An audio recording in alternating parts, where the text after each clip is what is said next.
Hello everyone, welcome back to ESL DRILL. In today's video, let's discuss this news article which is headlined 3-time legislator works 2 months in his paddy field. I chose this article because it's interesting and it's inspiring as well.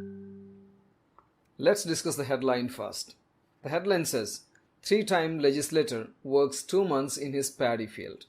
The 3-time legislator. Let's look at the word legislator. This is a noun. It means a member of a group of people that has the power to make laws. Okay, 3-time legislator. It means this man has been elected 3 times and he spends 2 months in his paddy field. What is a paddy field? This is a familiar expression. A field in which rice is grown in water. You can understand it from the picture. Okay, let's look at the next one here. Farming is my profession, while becoming an MLA is a way of serving people, says Manohar Randhari.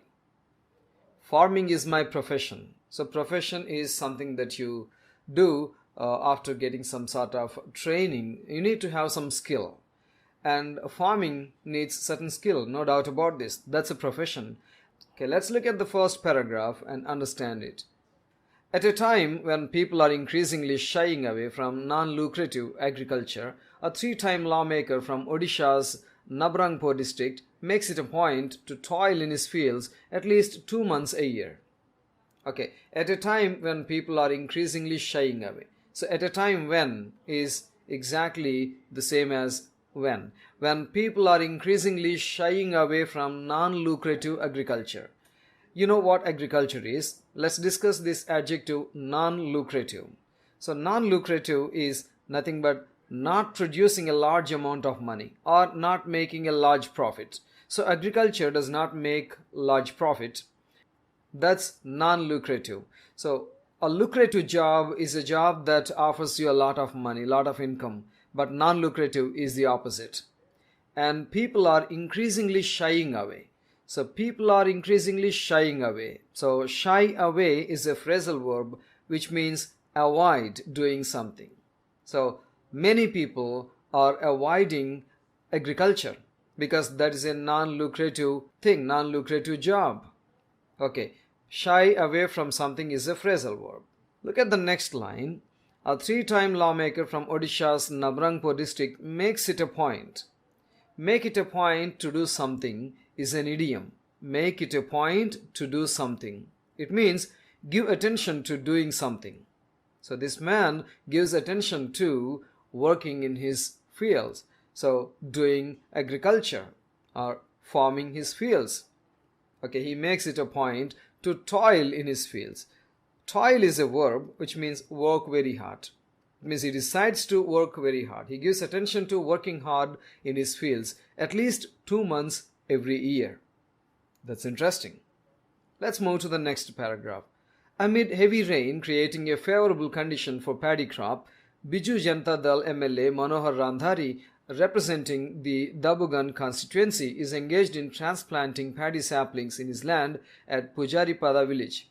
He, along with a set of labourers, intends to complete the transplantation before Speaker Surjia Narayan Patro takes the call on convening the monsoon session of the Assembly. There is a lot to discuss here in this paragraph. Amid heavy rain means in the middle of heavy rain. Here, amid is a preposition which means in the middle of. In the middle of heavy rain, which created a favorable condition for paddy crop. You know, this is monsoon season and this is favorable for paddy crops because there is enough rain. And this Biju Janata Dal MLA, BJD MLA Manohar Randhari, who is representing.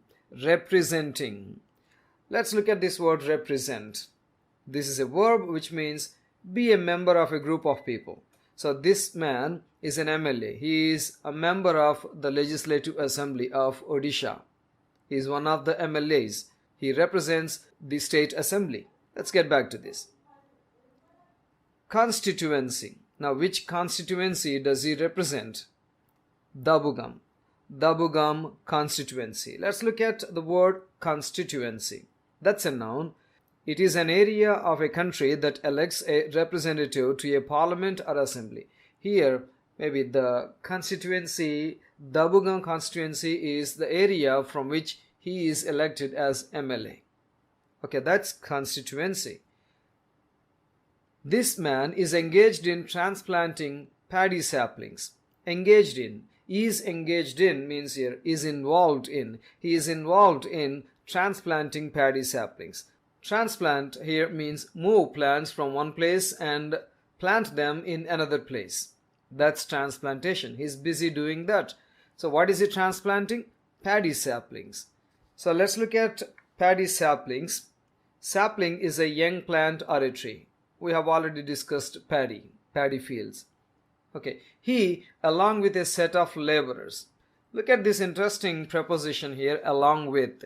Along with is a compound prepositional phrase which means together with someone. He together with someone means actually some people, some laborers, some workers, intends to complete the transplantation. So intends to. Let's look at this word intend, to do something. If you intend to do something, you plan to do something. Here this MLA plans to complete the transplantation. It means moving the plants from one place to another place, to his fields. He wants to finish this transplantation process before the State Assembly's Speaker Surjia Narayan Patro takes the call on convening the monsoon session of the Assembly. Let's look at this here. Takes the call. So take a call means to decide. So before the Speaker Narayan Patro decides to convene the monsoon session. Let's look at this word convene here. It means to arrange a meeting or something. Here, before the Speaker arranges a meeting of the MLAs for monsoon session. Session is nothing but a formal meeting. So before he does that, he wants to finish this transplantation process.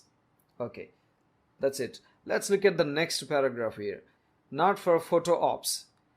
I don't do farming for photo ops. Agriculture is my profession, while my position as an MLA is a way of serving people. Being the only son, I have been assisting my father in farming from a young age. He passed away last year and all responsibility of farming fell on my shoulders, says the 45-year-old MLA. Okay, let's discuss this one. Not for photo ops. So what is this here? Photo ops. Photo ops is nothing but photograph opportunities. Here, not for photo ops. It means not for photograph opportunities. He does not do this farming or agriculture just for photos. I mean, so that press people, media people come and take photos and then they publish them online or maybe they showcase them on television. No, not for photo opportunities. He says that he does this really. Okay, he says that agriculture is his profession, while his position as an MLA is a way of serving people. That's a good thing. Being the only son, I had been assisting my father in farming from a young age. So there is an interesting grammar point that we should discuss here. The grammar point is present participle. Here, the word being is the present participle. Being the only son, I had been assisting my father in farming from a young age. Let's look at this grammar point and then come back to this article. Let's see how we use present participle. But before we do that, let's understand what a present participle is. A participle is formed by adding ing. Means a present participle is formed by adding ing to the verb. Like sleeping in the sentence, he is sleeping. Now in this sentence, he is sleeping. Sleeping is the present participle. Or as an adjective, like sleeping child. So here, child is noun, sleeping is adjective. Same verb 1 plus ing, that's acting as an adjective here. So let's take a look at the example from the news article. The MLA said, being the only son. So we can take it either in the present or past. I was the only son. Because his father passed away, I used was. Otherwise, you can take it as am. I am the only son. I had been assisting my father from a young age. This is how questions appear in the examination. You have two sentences and you have to combine them using a present participle. See here, present participle is nothing but verb 1 plus ing. Now here, in both the sentences, the subjects are the same. I. So, we can replace this be form with be plus ing.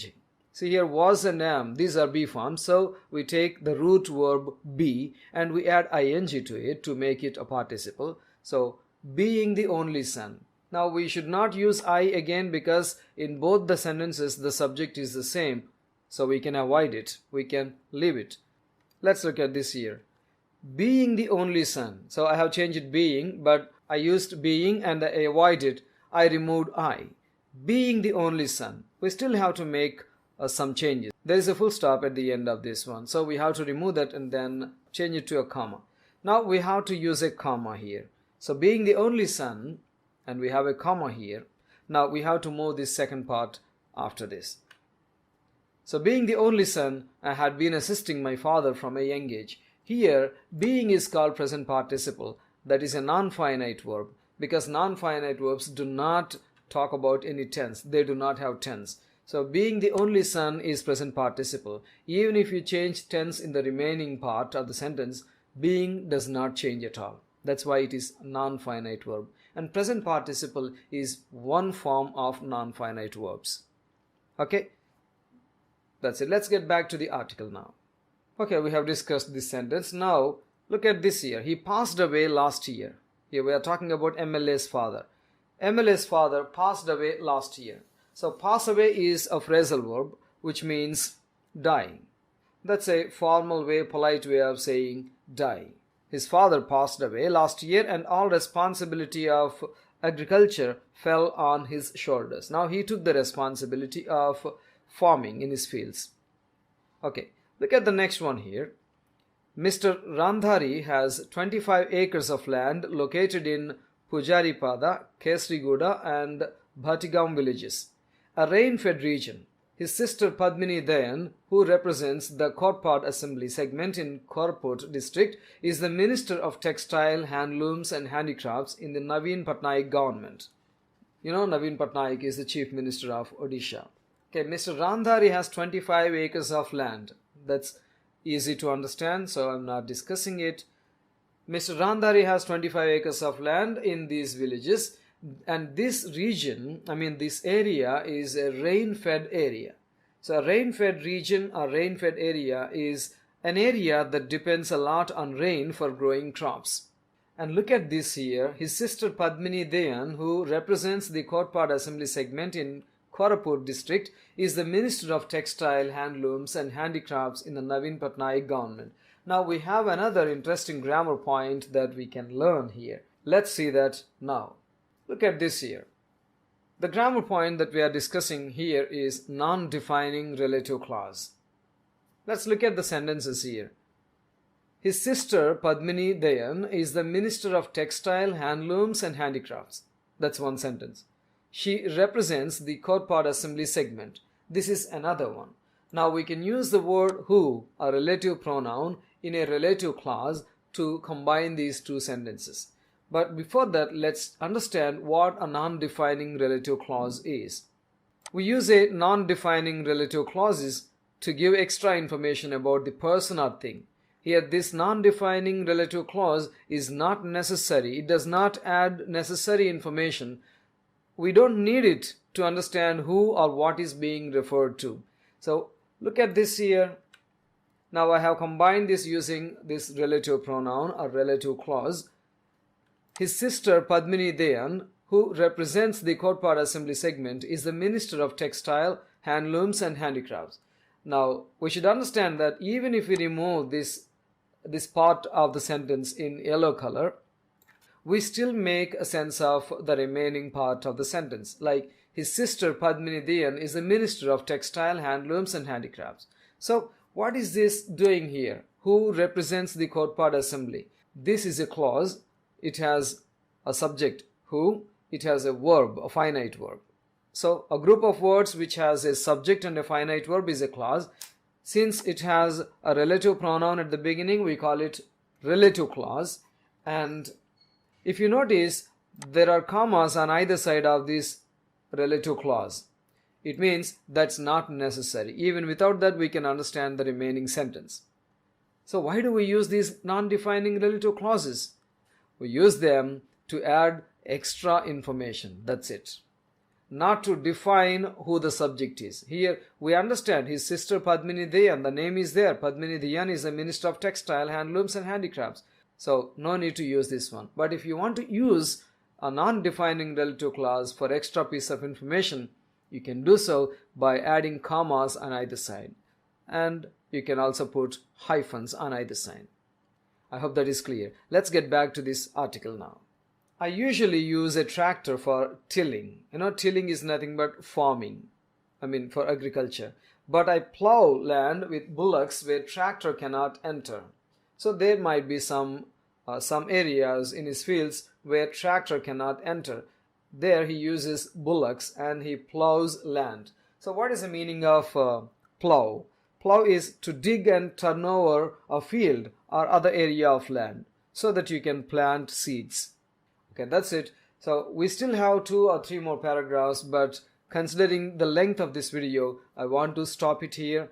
Thank you very much for watching. I hope you have understood whatever I have discussed here. If you still have any doubts or if you want to discuss anything further, please use the comment section below. I'll certainly reply to your comments. And don't forget to like and share and subscribe to the channel if you are new here. Thank you very much. I'll see you in my next video.